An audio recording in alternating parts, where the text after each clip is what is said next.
19h30 à Kinshasa, une heure de plus à l'est de la République démocratique du Congo. Mesdames et messieurs, bienvenue dans cette grande édition du journal. Bien avant tout, voici le principal titre.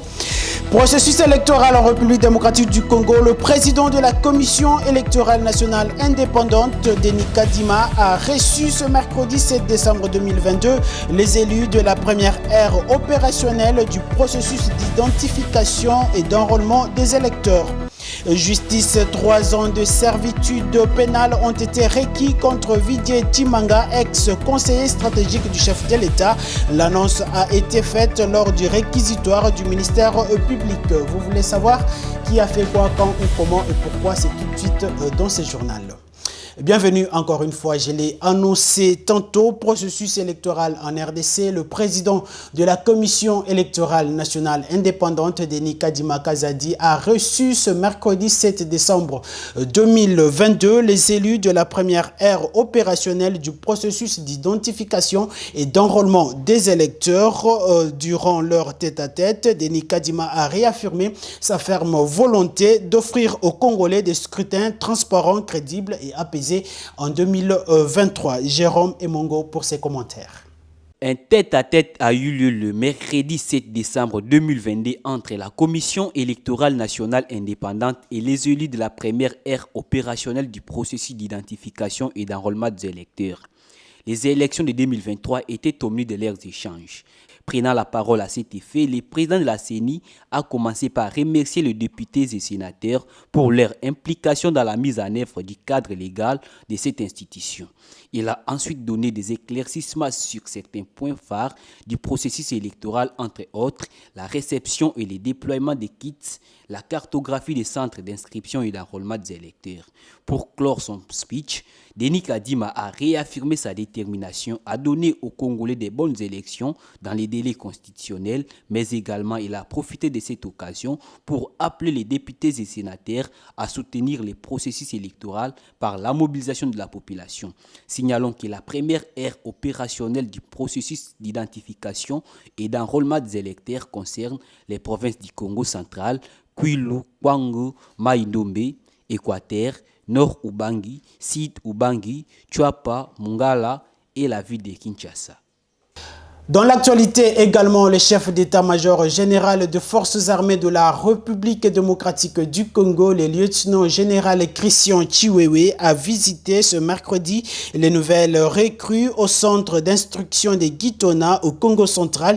Le chef de l'État, Félix Antoine Tshisekedi, a également rendu visite ce jeudi à ces jeunes ayant répondu à son appel à la mobilisation pour faire face à l'agression dont le pays est victime. Reportage.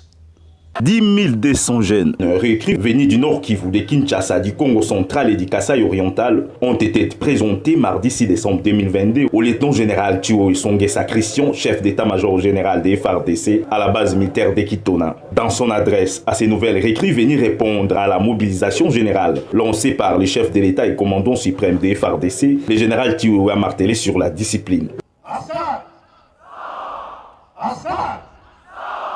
Morale! Morale! Mbokonzi ya mboka atindeli bino nyonso mbote! Eloko ya liboso nalingi nalobela bino, c'est la discipline. La discipline ezali d'abord combattre la base na biso. La discipline envers les cadres. Soki discipline ezate, place na yo na armée ezate. Ba PNF, la discipline corporelle. La discipline des incarnés armée na biso. Il faut koyeba komipesa discipline na oyo nyonso. Par ailleurs, le chef d'état-major général a appelé les instructeurs à un bon encadrement de ces jeunes volontaires et mis en garde contre la circulation de fausses informations sur la prise en charge de ces recrues jusque-là impeccables et irréprochables. Et c'est encadrement, il y a des recrues, et ça va assurer.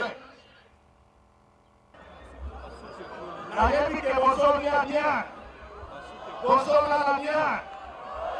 Eloko ya kokosela moto oyo eza te. Le commandant base aza témoin. Délégation eza témoin. Je l'ai annoncé de l'entame de ce journal, 3 ans de servitude pénale requis à Vidier Timanga, ex-conseiller stratégique du président de la République. L'annonce a été faite lors du réquisitoire du ministère public durant l'audience de ce jeudi.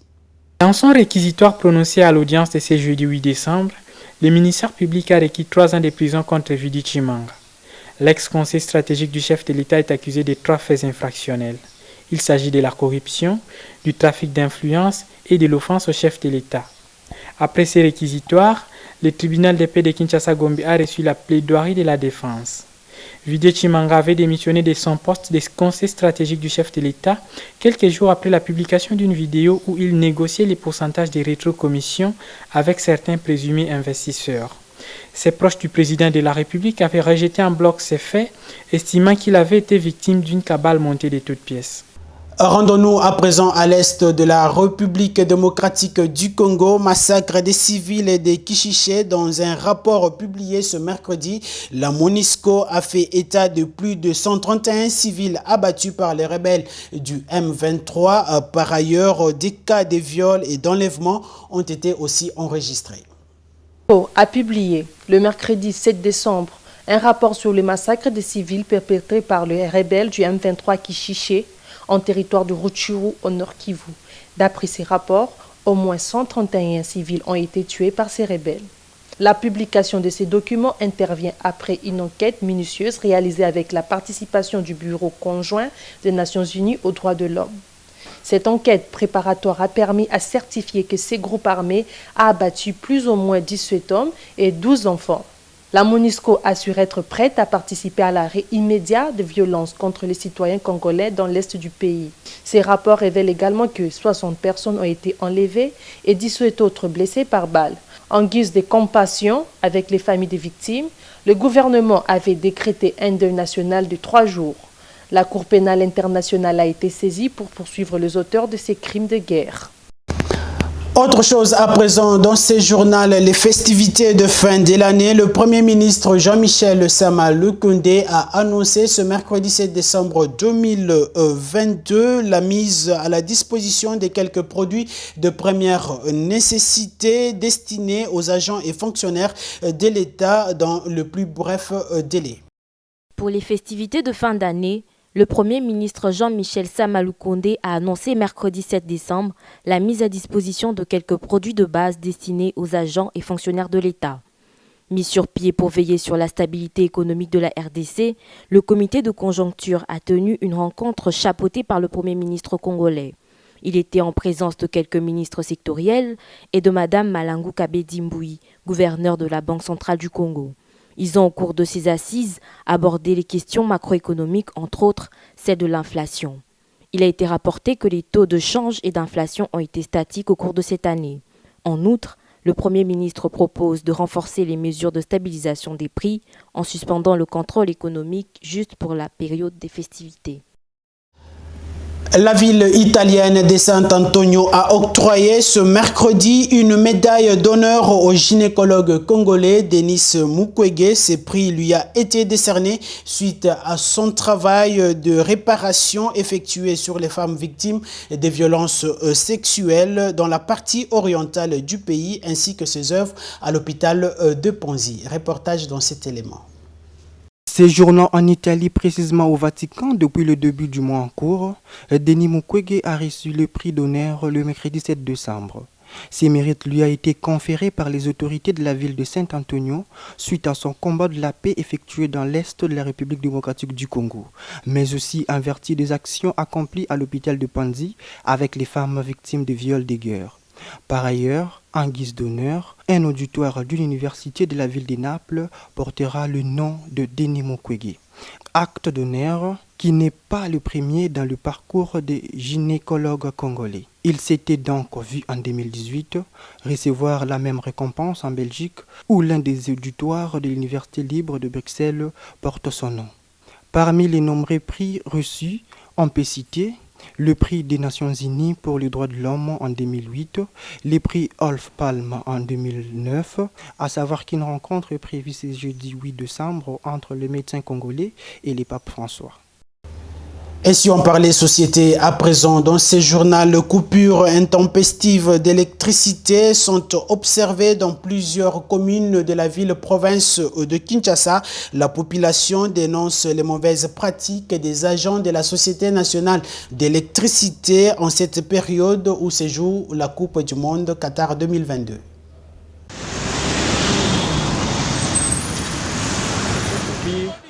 Jusque-là, nous nous posons des questions. On ne sait pas qu'est-ce qui se passe avec la SNEL.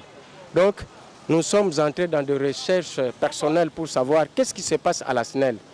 Vous êtes à la maison, vous verrez que le courant arrive soit à 22h, 23h, soit 0h. Et à 5h du matin, le courant n'est plus là. On ne sait pas. La SNEL, vous avez quel problème?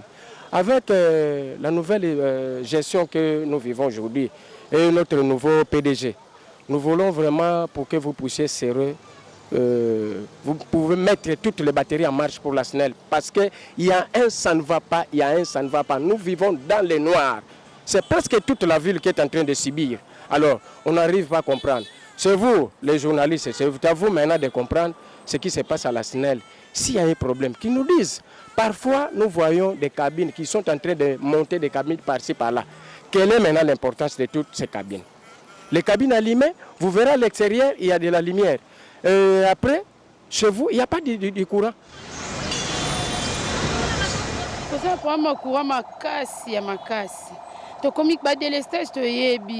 Mais courant est un jour na biso ya courant toza na courant te donc courant est pendant ma makasi toza ba pareil na banda et travailler te et ko ya ko kufa biso bilamba tozo bima boy na repasser te tozo la takabla mo zwika ko lati on ngola temse lo no mo bien bo mo zongo ezate pas nini problème à courant bana ba ok ba classe bilamba chiffonné donc courant penza surtout ba kulu na ndenge ezana ba profitaka na molili. Nde molili ezana kulu na bima biso bima ba 5h. Molili ndenge ezana kulu na profiter na molili ana bazokanga ko botela biso basaki kozwa bambongo ko kata ba mama ba pota ba viol ezaka problème ezaka wana pour la lumière. Dernier temps, à vrai dire, il n'y a plus de courant chez nous. Il n'y a plus vraiment de courant dans notre pays, y compris dans la ville-province de Kinshasa. Je peux parler directement par rapport à la commune que je suis en train d'habiter. Je paye presque chaque fin du mois le montant lourd, mais je ne vois pas d'électricité, je ne vois pas l'énergie chez moi. Presque chaque jour. Je me demande, ces derniers temps, je suis en train de voir des poteaux. La SNEL sont en train de mettre des poteaux sur la route, l'avenir et tout, qu'on soit même des cabines, là, des logettes. Mais du coup, chez nous, à la maison, des appartements, il n'y a pas assez de courant. Chaque fin du mois, on paye le montant lourd, mais on ne voit pas de l'énergie chez nous à la maison. Précisément la commune de Lingwala. Donc, on a marre, on est fatigué avec la SNEL. On est devant l'immeuble de la SNEL, mais on est fatigué avec la SNEL. On ne sait pas si ça demande quoi.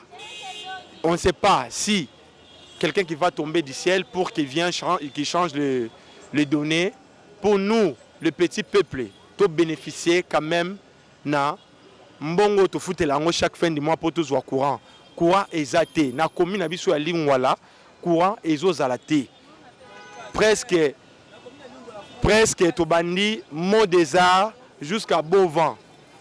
Courant ezalate. Au moins bon climat ezala ko changer boy. Na minute déjà basi bakateli biso courant. Mais fin du mois, les agents de la SNEL sont en train de venir nous mettre de la pression pour n'ambongo ya courant. Après, bah, montant moro lourd. Le montant, ce n'est pas que non, bah, montant moro mouké.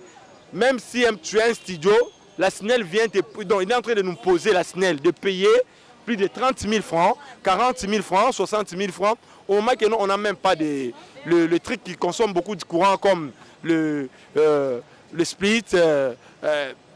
La cuisinière, donc tous on a bandé à côté, mais on finira toujours que nos fins du mois au foot. Si pour au foot, allez au moni baye babotoli bino balogete bakatikati basinga bakenango olobela mpona courant Kisasa en tout cas ekoma lokola tokoma kosomba ngo ekoya kosomba lokola bato baza na étranger biso mboka na biso moko courant ya biso moko tozo profiter jamais na bonheur ya mboka na biso. Pourquoi tozo vivre chaque jour na badélesage courant ekendaka air nyonso ka SNEL ezali awa toza nango pemeni awa kaka na lingwala ya pamba oyo eza pemeni ya ville na direction générale ya SNEL courant ezalaka malonga te na Mushi Taga Lac Mwero nini Luisa partout na lingwala courant eza ya passe air nyonso ba câble ezikaka kaka.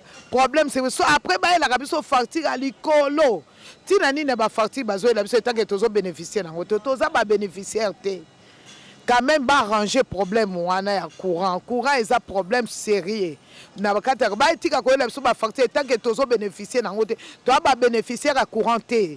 S'il vous plaît ba peuple congolais ba messieurs au besoin travailler na ba DG tangu ba changer déjà c'est que tout monde appelle makamba kitoko ba changer au pamba te servi pour na peuple batiaka bino pamba te batiaka bino pona biso ezate boye na biso ba facture tozo bénéficier nango te to boyi yango na kombo na Yesu Masia to boyi. Ce journal est complètement terminé. Je vous en rappelle tout de suite le principal titre. Processus électoral en République démocratique du Congo, le président de la Commission électorale nationale indépendante, Denis Kadima, a reçu ce mercredi 7 décembre 2022 les élus de la première ère opérationnelle du processus d'identification et d'enrôlement des électeurs. Justice, 3 ans de servitude pénale ont été requis contre Vidier Timanga, ex-conseiller stratégique du chef de l'État. L'annonce a été faite lors du réquisitoire du ministère public. Fin complète de cette grande édition du journal. Merci de l'avoir suivi et bonne suite de programmes sur nos antennes.